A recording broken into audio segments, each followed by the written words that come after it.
D'accord, donc Esteban Giner ou Esteban Green sur les réseaux. Je suis doctorant-chercheur en sciences de l'information et de la communication. Je fais des recherches, je fais dans le cadre d'une thèse autour de des discursivités des jeux vidéo et des discours que l'on peut faire émerger, que l'on peut co-créer en jouant à des jeux. Et je m'intéresse particulièrement au Movertail. Donc, c'est un petit nom chapeau que je donne aux jeux de la série Mother, à Undertale et Deltarune. Alors en fait, au début de mes recherches, je me suis vraiment intéressé d'abord à la notion d'expressivité dans les jeux vidéo, plus que finalement les discours, la discursivité, etc. Et en fait, quand on parle d'expressivité vidéoludique, on fait référence notamment à des jeux qui proposent à leurs audiences de se mettre à la place d'une personne dans une situation de vie particulière. Et en fait, Her Story, c'est de ce que je considère comme être un parangon, en fait, du genre des expressive games.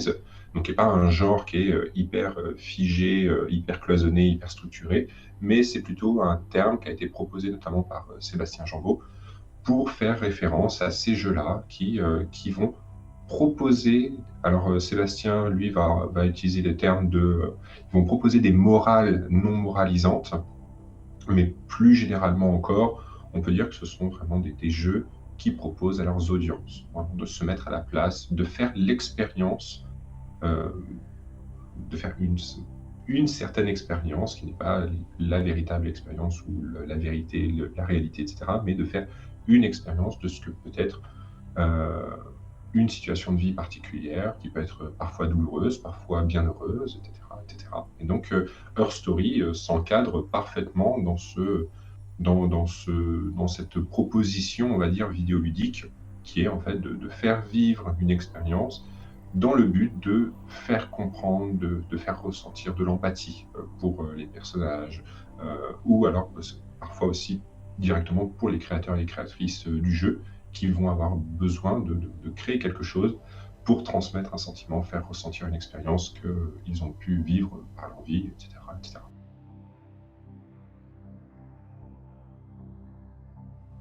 Alors en fait, Her Story peut être appréhendé euh, en tant que jeu expressif de plusieurs façons. La première, peut-être, qui va peut-être être la façon la plus visible, on va dire, euh, la plus rapide à observer, en fait, ça va être par sa narration, par le récit qu'il propose. Parce que, en fait, Her Story a une organisation, en fait, un game design très particulier qui laisse beaucoup de place à l'interprétation de l'audience. Donc, en fait, plutôt que d'avoir une narration typiquement structurée, on va dire début, péripétie, conclusion. En fait, Her Story va contenir tous ces éléments, toutes ces péripéties, tous les détails, toutes les choses, mais vraiment après, c'est le jeu, par son game design, laisse beaucoup de place à l'audience qui va devoir réagencer les éléments et de tisser les liens entre chacun de ces éléments narratifs ou discursifs, etc. Un deuxième élément aussi qui permet d'approfondir cette conception expressive du jeu, ça va être par le sujet propre de Her Story, en fait, le sujet, on va dire, plutôt le thème, en fait, le lore, tout ce que tu veux, en fait, parce que c'est un jeu qui propose un récit qui est profondément ancré dans une réalité pragmatique de la vie de tous les jours. Her Story propose finalement un récit qui s'écarte de tous les impératifs très orientés action, blockbuster, tout ce que tu veux, pour vraiment proposer un récit qui aurait pu faire l'objet d'un fait divers dans un journal régional en fait. Et c'est vraiment ça en fait qui est intéressant. Alors de base, déjà en fait, moi la façon dont je pensais dans Her Story, pour moi, c'est un jeu qui ne contient pas de fin proprement parlée. Dans le sens où déjà, dans l'expérience du jeu, c'est seulement une fois que tu as exploré une certaine quantité de vidéos de la base de données que tu vas avoir un chat qui s'ouvre dans l'interface du jeu pour te proposer, bon, bah, est-ce que tu as compris? Oui, et tu n'as pas compris, est-ce que tu veux qu'on en discute? Et bah, si tu veux, dès que tu as fini, dès que tu penses avoir fini, bah, sors et rejoins-moi, quoi. Et en fait, cette fin, déjà, en fait, tu vois, tu peux t'arrêter de jouer et cliquer sur le bouton qui va t'amener du coup à cette conclusion avant de passer au générique. Tu peux cliquer dessus à 2 heures, au cours de ton expérience, ou à 4 ou 5 heures, ou encore plus si tu veux vraiment compléter le jeu intégralement. La deuxième chose qui est très intéressante dans cette, euh, dans cette supposée fin, c'est que déjà le jeu en fait fait en fait il s'adresse directement à toi, mais on ne sait pas, en tout cas quand on commence le jeu, on n'est pas censé totalement savoir que on incarne également une personne dans le jeu.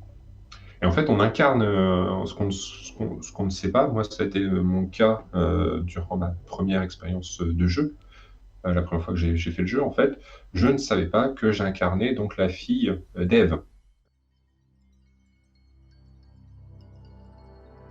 Oui, je pense qu'en fait, on peut encastrer donc Her Story dans toute cette historicité du jeu vidéo, notamment des récits vidéoludiques, de la façon dont on a voulu proposer de nouvelles expériences interactives à des audiences particulières.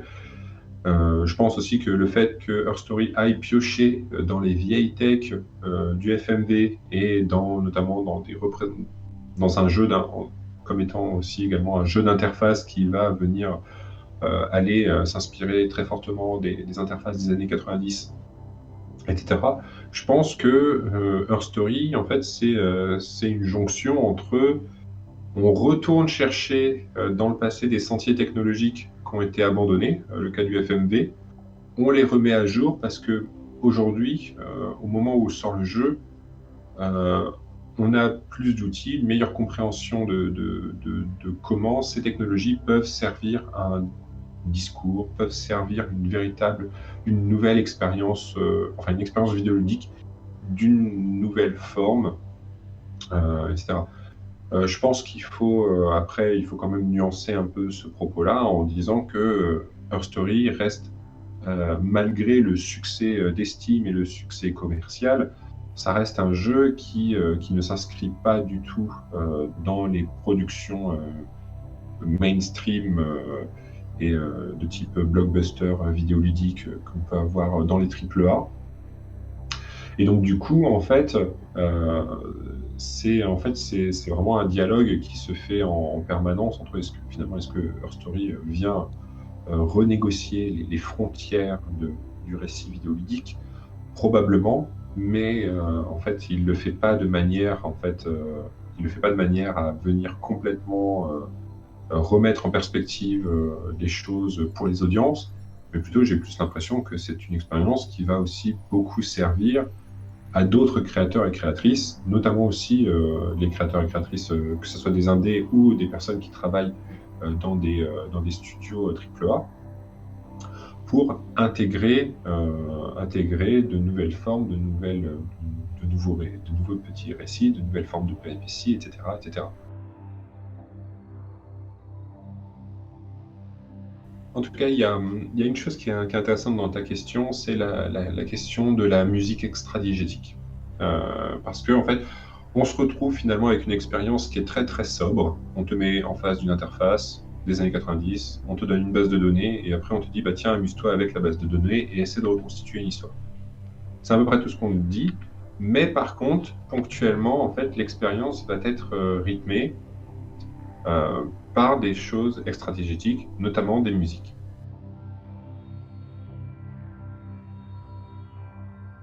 Her Story propose quand même, hormis les sons, les musiques extra-diégétiques.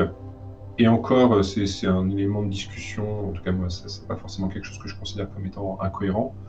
Mais je considère voilà, vraiment Her Story comme une expérience qui est intrinsèquement cohérente par rapport à elle-même. D'une perspective de game design, c'est un jeu qui a un objectif, c'est de transmettre, de faire vivre une expérience une narrative, un récit, etc., qui doit être reconstitué, en fait, et qui doit être interprété. Mais c'est un récit qui se passe dans les années 90, donc il faut que l'interface représente les années 90. Il faut que les vidéos représentent également les outils de captation des années 90, etc.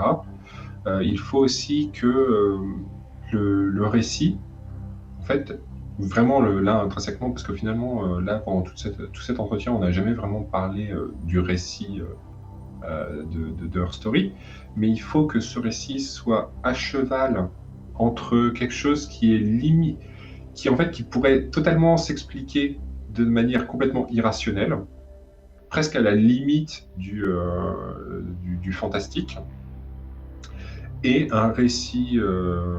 Donc d'un côté, est-ce que ça doit être un récit fantastique, et de l'autre, un récit vraiment un récit de vie qu'on trouverait dans les faits divers d'un journal. Et je pense que le fait de toujours jouer avec cette discussion, est-ce qu'il y a est-ce que tu discutes avec plusieurs femmes? Est-ce que tu discutes avec une seule et unique femme dans les entretiens? Est-ce que, en fait, il s'est passé telle chose? Est-ce qu'en fait, la personne souffre d'une maladie particulière? Est-ce que, en fait, c'était un montage digne d'un film à la Ocean Eleven? Tu vois, en fait, est-ce que en fait, c'est une expérience qui, par son fond et sa forme, nourrit une ambiguïté permanente autour du récit.